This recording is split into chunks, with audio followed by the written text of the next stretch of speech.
Le Grand Matin Sud Radio, la vérité en face, Jean-François Achilli. Allez, avec notre invité Olivier Luancy, bonjour. Bonjour à vous, vous êtes expert en réindustrialisation et vous enseignez au Conservatoire national des arts et métiers. La question qui est posée ce matin, Choose France, est-ce de la poudre aux yeux distribuée par le président Emmanuel Macron ou une vraie relance de notre économie qui dessine la France de demain? Si vous le permettez, je plante le décor. 2 jours après les violences qui ont accompagné les célébrations du Paris Saint-Germain, Emmanuel Macron a inventé à Versailles une France attractive, stable, innovante, capable d'attirer des dizaines de milliards d'euros d'investissements étrangers. C'était la 9e édition de Choose France au château de Versailles. Un Eldorado des data centers arrive malgré les critiques sur l'impact de l'environnement. Il y a des chiffres, 93 milliards d'euros d'investissement. Olivier Luancy, vous allez nous dire quelle est la réalité de tout ça, qui doivent déboucher sur la création de plus de 15 000 emplois. Ça paraît, alors c'est important, 15 000 emplois, mais ça paraît un peu dérisoire au regard des sommes investies.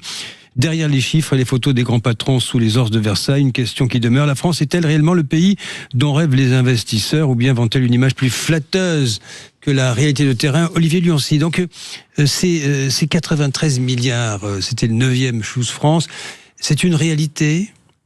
Pour l'instant, c'est des annonces. Alors, tout investissement commence par une annonce. Donc, oui, on va déjà se réjouir. On va pas pleurer là-dessus. C'est une bonne chose. Il y avait un phénomène d'un peu de fatigue sur ces Choose France qui était, on est quasiment à la 10e édition. Il y a eu au départ, il y a quelques années, c'était super, c'était nouveau, il y avait des investissements. Et puis la lecture des indicateurs, je remonte ça à 2-3 ans, commençait un petit peu à faire douter. On mettait en avant le nombre de projets. Par exemple, dans l'industrie, on était les premiers en nombre de projets en Europe. Puis on s'est rendu compte que c'était des petits projets. Par exemple, dans l'industrie, le projet moyen d'un investisseur étranger, c'est 30 emplois. C'est tout petit. Et quand on moyenne beaucoup de projets et des petits projets, globalement, sur le dossier industriel, contrairement à ce qui nous a été affirmé pendant des années, la France était raisonnablement, normalement attractive, mais il n'y avait rien d'exceptionnel. Et j'ai été plutôt critique sur le fait qu'on nous survendait l'attractivité française à travers Choose France. Là, je vais changer un peu de pied et je pense qu'il se passe quelque chose. Il se passe quelque chose qui n'est pas de l'industrie réellement. Vous avez un auditeur qui a commenté les data centers juste avant cet échange et qui a qualifié les data centers d'industrie. Attention, ce sont des superbes infrastructures pour l'intelligence artificielle, le calcul, le stockage de nos données, mais ce ne sont pas des lieux qui sont créateurs de richesses dans les territoires où ils s'implantent. C'est ce que vous avez cité. Le nombre d'emplois est dérisoire en fait par rapport à la taille de l'investissement. Alors notamment dans les Hauts-de-France, chez Xavier Bertrand, ces data centers, Olivier Luancy, il faut quand même du monde pour les bâtir. Ça prend plusieurs années? Oui, c'est ça. Donc c'est des énormes projets de BTP au départ. Ne pas oublier aussi que certes en France, on va avoir des industriels, des entrepreneurs qui vont construire l'infrastructure, le bâtiment, les accès. Le contenu du data center, les puces électroniques, les serveurs aujourd'hui sont fabriqués hors de France. Donc, dans cette somme énorme, il y a une bonne partie qui va être simplement importée. C'est un vrai défi. C'est-à-dire, aujourd'hui, installer des data centers où 80-90% de la valeur investie va être importée, on n'a pas le choix, on n'a pas l'offre en France. Mais il faut vraiment se mettre dans la perspective que dans 10 ans, on demande à ces investisseurs de faire 70-80% de Made in France et Made in Europe dans leur futur data center. Ça, c'est un deal que je n'ai pas vu. C'est un accord long terme. C'est une contrepartie à la prise électrique française, parce que c'est ce qu'ils sont venus chercher, qu'on aurait dû négocier. Et pour l'instant, je la vois pas dans les déclarations publiques. Alors, si ces centres s'installent chez nous, c'est parce que nous produisons une énergie, on va dire, pas chère, c'est le nucléaire, et surtout bon marché. Donc, mais nous en produisons plus que nous en consommons. Donc, c'est ce qui a attiré les investisseurs. Se dire, tiens, on va mettre nos centres là en France parce que au fond, il y a des centrales nucléaires à côté. Ça va être simple. Alors, c'est exactement ça. Avec une petite nuance, je suis pas sûr que notre électricité soit pas chère. c'est même un sujet, par exemple, qui fait l'objet du rapport de Mario Draghi, qui dit, certes, on a un marché européen de l'électricité, il a son fonctionnement, il nous a permis de passer la crise de 2022 quand on a eu des problèmes dans nos centrales nucléaires, mais néanmoins, l'électricité est beaucoup plus chère que dans d'autres économies. Ce qui a vraiment fait la différence, c'est une disponibilité d'une électricité décarbonée et pilotable, c'est-à-dire qu'il ne va pas dépendre des aléas climatiques, du soleil ou du vent. À tout moment, ces data centers vont pouvoir tirer sur nos centrales nucléaires et elle est vraiment disponible puisque nous exportons à peu près 100 TWh, c'est-à-dire 20% de notre production et 10% de notre production, pardon. Et nous avons environ à peu près autant de capacité de production supplémentaire qu'on ne produit pas. Donc nous avons effectivement de l'électricité décarbonée disponible. Allez, vous nous appelez 0826 300 300 comme l'a fait tout à l'heure Guillaume depuis Cambrai, si vous voulez intervenir dans ce débat. Olivier Luancy, donc nous le disions, c'est d'abord de la construction du BTP. Il faut beaucoup d'emplois pendant quelques années pour fabriquer ces immenses armoires à puces qui viennent de l'étranger. Mais ensuite, l'exploitation, il faut quoi, une poignée d'individus, j'imagine? C'est une poignée d'individus. Oui. Il y a des ratios, alors c'est assez technique, c'est 50 emplois par mégawattheure. Je vais juste comparer. Quand vous investissez dans une PMI, petite et moyenne industrie, si vous mettez 1 million sur la table, vous créez 10 emplois. Dans un data center, quand vous mettez 1 million sur la table, vous créez 0,05 emplois. Oui, vous vous rendez compte de la différence? Donc, en fait, c'est des super usines automatisées à faire du calcul, mais qui vont créer de l'activité le temps de les construire. Mais au moment où elles vont être opérées, il y a un peu de maintenance, il y a beaucoup de télémaintenance pour la partie informatique, mais il n'y a pas d'emploi réellement. Le deuxième problème, ou la deuxième question, c'est que ces calculs vont créer de la valeur ajoutée. On le voit avec l'IA. Où est-ce qu'elle va être fiscalisée? Elle va être fiscalisée en France? Ou bien comme on l'a connu avec les plateformes de commerce électronique, est-ce que la fiscalité va être mise en Irlande parce qu'il faut qu'elle soit en Europe, mais c'est plus optimum de le mettre en Irlande? Voire même, est-ce qu'elle va être dans un autre pays? Parce que être capable de regarder le flux et pour une administration de dire « Ah, tel calcul, il doit valoir tant, vous devez déclarer au moins tant », c'est totalement impossible. Donc finalement, la fiscalité de ces immenses centres implantés chez nous, dans les Hauts-de-France et ailleurs, elle risque d'être hors de France. Elle risque d'être hors de France. Elle est même très probablement hors de France, mis à part la fiscalité qui est liée au bâtiment lui-même. C'est pour ça que ça plaît dans un certain nombre de territoires. Il y a une étude qui a été faite par un territoire justement des Hauts-de-France, qui est transfrontalier, et ils avaient un terrain de 80 hectares à peu près. Ils ont été sollicités. Est-ce que je mets un data center? Est-ce que je mets de l'industrie de défense, de la pharmacie ou de l'agroalimentaire? Ils ont fait une étude sur les avantages et inconvénients. Pour le territoire, le data center, pour l'intérêt du territoire, de son développement, de ses habitants, arrive en dernier. Le seul critère qu'il a de positif, c'est la fiscalité locale sur le bâtiment. Oui. Mais tout ce qui est la création d'activités, la création d'un écosystème qui permet de nourrir plein de petites entreprises autour. Ils avaient un critère qui était la relation transfrontalière, parce que c'est un territoire qui est le long de la frontière. Tout ça, le data center est le dernier sur tous ces autres critères de développement territoriaux. Donc pas de quoi faire cocorico, de crier victoire. Je vous sens un peu sceptique quand même là-dessus. Alors, j'aime bien dire les choses. Comment ça s'appelle votre émission? Parlons vrai. Donc, j'aime bien parler vrai. J'aimerais donner un autre point de vue qui est qu'en fait, et c'est là où je dis que je change un peu de pied sur les commentaires que j'ai eus sur Choose France, je pense qu'on est en train de voir se dessiner en France une nouvelle organisation que je vais qualifier productive. Il y a 4 sujets en France sur lesquels, dans les 10 ans à venir, on va investir entre 100 et 200 milliards d'euros. Les data centers, on vient d'en parler. La défense, les centrales nucléaires et les réseaux électriques.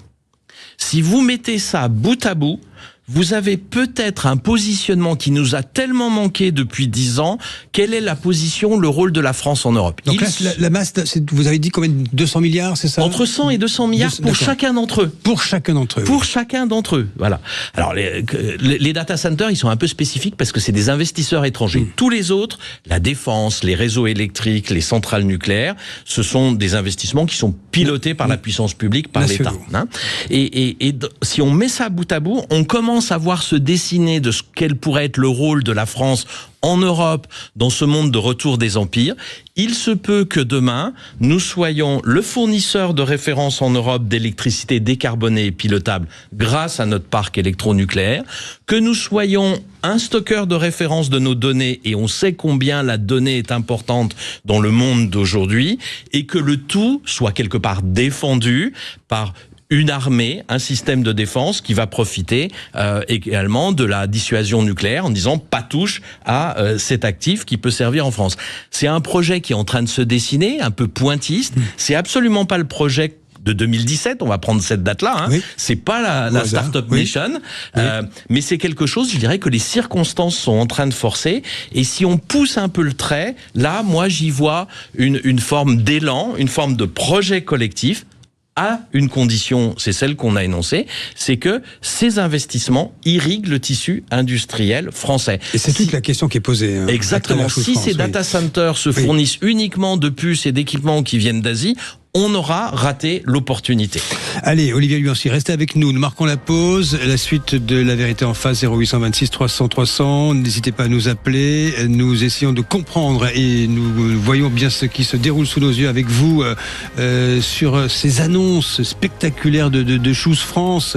Les chiffres, la réalité, les investissements. Est-ce qu'il y a de la subvention derrière? Est-ce que, au fond, nous allons transformer le pays ou nous allons le vider de sa substance avec, au fond, une réindustrialisation plutôt artificielle. Allez, 0826 300 300, appelez et nous retrouvons Olivier Luancy dans un court instant.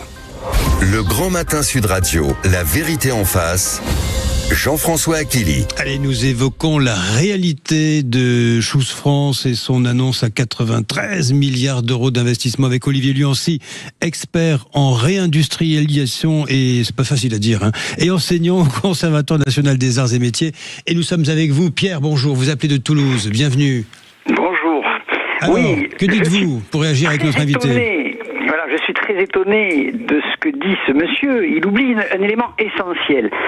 Ces data centers vont consommer énormément d'électricité. Ils vont donc forcément rapporter de l'argent à EDF et donc à l'État par le biais des impôts. Et en même temps, EDF pourra réinvestir et embaucher des gens pour construire d'autres centrales. Ce qui fait que les 400 emplois dont on parle, ce n'est pas 400 emplois, c'est beaucoup plus, puisque derrière, vous allez avoir une réindustrialisation de EDF. Alors, Olivier Luancy, le monsieur va vous répondre. Merci pour cette question, Pierre, depuis Toulouse. Donc, il y a peut-être d'autres emplois, comment dit-on, indirect ou en cascade. Oui, c'est le cas. Hein. Vous avez raison sur le principe. Après, il faut le pondérer. Aujourd'hui, EDF gagne très bien sa vie. Hein. Je vous rappelle que son résultat avant impôts et amortissements est de 20 milliards d'euros sur les 2 années précédentes, ce qui lui laisse de la place pour réinvestir dans les nouvelles centrales nucléaires. Si jamais cette électricité n'allait pas aux data centers qui vont être construits dans les années à venir en France, le marché européen est très preneur d'une électricité pilotable et décarbonée. Je vous rappelle qu'on exporte 100 TWh aujourd'hui. Que cette électricité soit consommée en Europe ou qu'elle soit consommée en France, ça va faire des revenus pour EDF. C'est sans doute mieux pour d'autres raisons qu'elle soit consommée en France, mais encore une fois, cette électricité d'origine nucléaire, décarbonée et pilotable est désormais un bien précieux pour l'Europe dans un contexte d'électrification. Et je n'ai pas de doute qu'EDF vendra son électricité soit aux data centers, soit à d'autres pays européens. Encore une fois, on exporte de manière massive aujourd'hui. Bon, ça répond à votre question, Pierre, hein, j'imagine, oui. À Toulouse. Oui.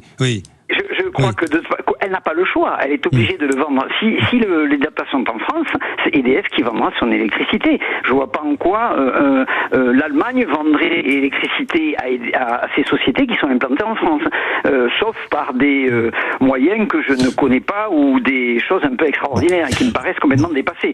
Je crois qu'en effet, EDF est partie prenante de cette affaire et sera certainement un des avantages principal de cet investissement. Merci Pierre-Olivier. Oui, juste une toute petite réaction pour confirmer ce que vous dites. Par exemple, il y a des data centers, vous en avez parlé, qui vont s'installer dans les Hauts-de-France. L'un d'entre eux, au moins, est sur un terrain de EDF, où EDF a démantelé une centrale à charbon, a construit à côté une centrale à gaz, parce qu'on en avait encore besoin, et c'est du terrain d'EDF sur lequel est supposé s'installer un data center, ce qui montre bien que EDF est investi dans ce projet-là pour fournir de l'électricité, mais même un peu plus du foncier. Merci Pierre depuis Toulouse, et bonjour Alain, vous êtes à Lyon, Alain.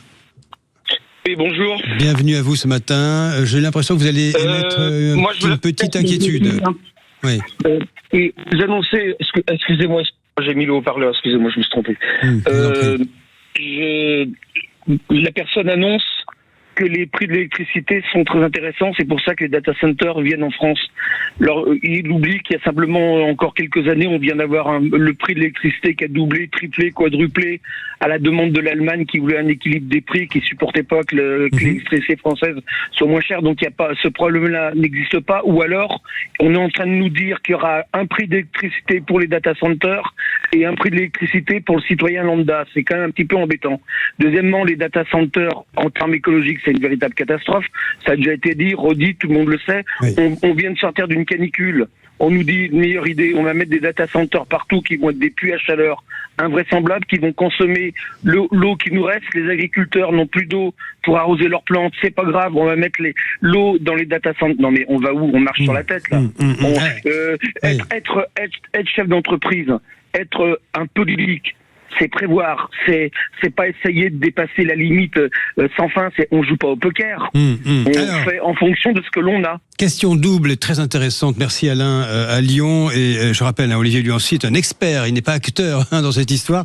Il y a deux choses deux aspects que soulève Alain, Olivier Luancy. C'est d'abord cette différence de prix. Est-ce qu'il y aura une sorte de taxation à deux vitesses, pas cher pour les data centers et plus cher parce que ça monte pour les particuliers, on va dire. Et l'autre aspect, c'est l'impact climatique. D'abord les prix. Alors, votre auditeur a raison. Alors, on n'a pas d'informations officielles, mais il est à peu près certain, parce que le cadre juridique existe, que les opérateurs des data centers ont négocié avec EDF un prix fixe avec un contrat long terme. Ça a un nom barbare dans la nomenclature des contrats électriques. Je ne vais pas vous infliger ça, mais ça existe. Et donc, il est très très probable, il est vraisemblable que eux se soient sortis des aléas du marché dont votre auditeur a parlé. Ce qui nous pose à tous collectivement une véritable question. Nous avons choisi en Europe, il y a quelques décennies, de mettre toute notre électricité sur le marché avec ces prix qui montent et qui descendent en fonction des situations. Si l'électricité est un bien essentiel, est-ce qu'il doit être totalement soumis aux aléas du marché, ou bien est-ce qu'il faut qu'il y ait des prix fixes, parce qu'encore une fois, c'est un bien de première nécessité. On est très loin. L'impression que la bonne réponse c'est la deuxième. C'est un peu ma tendance, vous avez compris. Oui. Mais en tous les cas, c'est une question qui doit être ouverte et que votre auditeur a bien raison de souligner. Pourquoi seulement les gros investisseurs profiteraient de contrats à prix fixe? Ça, c'est une véritable question d'équité. Sur l'impact climatique, avant de conclure et dire un mot quand même sur la réindustrialisation, sur l'impact climatique. Oui, sur l'impact climatique. Alors, vous avez raison, ce sont des machines à faire de la chaleur, à chauffer les oiseaux, les data centers. Toute cette énergie qui est consommée pour faire du calcul, in fine, elle se transforme en chaleur qui est dégagée. Il y a quelques projets sur des data centers. Par exemple, l'auditeur précédent venait de Toulouse. À côté de Toulouse, Airbus a ses propres data centers. La chaleur est récupérée pour chauffer les bâtiments de Airbus, un nouveau campus, depuis quelques années quand même. Donc il y a cette possibilité de récupérer ce qu'on appelle la chaleur fatale. Et vous avez raison, c'est absolument essentiel dans un monde de limites planétaires. Vive l'économie circulaire. Et c'est la forme d'économie circulaire ou de récupération pour la partie énergétique. Je souhaite que ce soit le cas. Ça demande quand même à ce que ces énormes data centers soient installés à côté d'endroits où on consomme de la chaleur, donc pas trop loin de villes. Et ça, c'est des choix qui sont pas toujours simples en termes d'aménagement du territoire. Il vous reste 40 secondes, Olivier Luancy. Est-ce que la France est réindustrialisée? Il nous faudrait une heure, vous revenez à la question première, qui est que non, hélas. On nous a vendu à travers Choose France, d'où mon scepticisme initial, un outil de réindustrialisation de la France. On a eu un peu de belles années, ce que j'ai appelé le printemps de notre renaissance industrielle, en 21, 22, 23. En 2025, nous avons détruit 65 usines en France, 65 usines en moins, en France. Nous avons détruit 20 000 emplois manufacturiers en France en 2025. Et avant de vous rejoindre, j'ai regardé les chiffres du premier trimestre 2026. Ils sont hélas sur la même tendance. Au premier trimestre 2026, nous avons détruit 5 000 emplois manufacturiers. Donc on va peut-être faire des data centers, mais en attendant, notre réindustrialisation ne fonctionne pas, alors qu'il existe des solutions. Et ça, c'est un immense regret, mais ce sera pour une prochaine émission peut-être. Et nous vous réinviterons avec bonheur Olivier Luancy, expert en réindustrialisation, et vous enseignez au Conservatoire national des arts et métiers. Et vous êtes un data center à vous tout seul. Hein. Merci pour vos lumières. Et bonjour Valérie Expert. Bonjour Jean-François. Mettez-vous d'accord. Mettons-nous d'accord. Écoutez, les premières peines sont tombées hier après les interpellations, après ces violences de samedi soir. On va évoquer ces peines, beaucoup de sursis. Est-ce que c'est suffisant? Est-ce que c'est exemplaire? 1 heure de plus d'attente aux urgences. C'est de plus en plus long. Appelez-nous 0826 300 300 pour nous raconter votre expérience, si vous avez dû aller aux urgences et si vous constatez effectivement que c'est de plus en plus compliqué. Voilà, et puis on parlera de Choose France. Le président de la République se félicite des annonces en trompe-l'œil peut-être. On y reviendra ensemble. 0826 300 300. À tout de suite. Bonne émission. Merci.